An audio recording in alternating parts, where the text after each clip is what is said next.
नमस्कार साथियों। आज हम पढ़ेंगे संस्कृति के बारे में।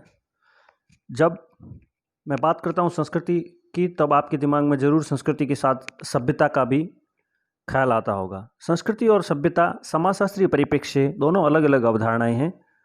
जहाँ संस्कृति आध्यात्मिक पक्ष को अंकित करती है, वहीं सभ्यता उसका भौतिक पक्ष है।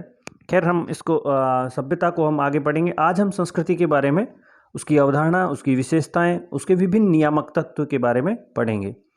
संस्कृति मानव व्यवहार का वह पक्ष है जिसे मनुष्य समाज का सदस्य होने के नाते सीखता है।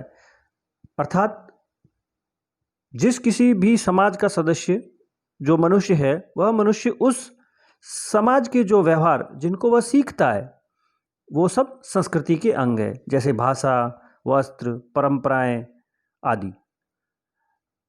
अब हम देखें कुछ महान विद्वानों द्वारा दी गई संस्कृति की परिभाषाएं, जिसमें ई.बी. टॉयलर ने जो परिभाषा दी है। ई.बी. टॉयलर ने अपनी पुस्तक लिखी है प्रिमिटिव कल्चर, उसमें इन्होंने संस्कृति की परिभाषा दी है। उनके अनुसार संस्कृति में समस्त सीखा हुआ ज्ञान, विश्वास, कला, आचार, विधि, प्रथा तथा अन्य क्षमताएं तथा आदतें हैं जो व्यक्ति किसी समाज का सदस्य होने के नाते अर्जित करता है। अब संस्कृति की विशेषताएं। सबसे पहली विशेषता है, संस्कृति मानव का सीखा हुआ व्यवहार है। फिर है, संस्कृति मानव निर्मित है, अर्थात संस्कृति का निर्माण मानव द्वारा किया जाता है। फिर संस्कृति पीढ़ी दर पीढ़ी हस्तांतरित हो जाती है। प्रत्येक संस्कृति अपने आप में पूर्ण होती है, अर्थात संस्कृतियों की तुलना नहीं की जा सकती कि कौन सी संस्कृति सर्वश्रेष्ठ है और कौन सी संस्कृति निम्न है। संस्कृति सीखी तथा ग्रहण की जाती है। सभी समाजों की अपनी अपनी संस्कृतियां होती है।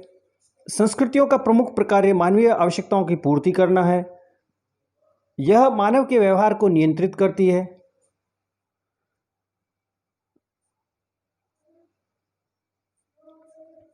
सदस्यों में एक जीवन शैली प्रदान करती है, अर्थात संस्कृति उस समाज के समस्त सदस्यों के जीवन शैली को नियंत्रित करती है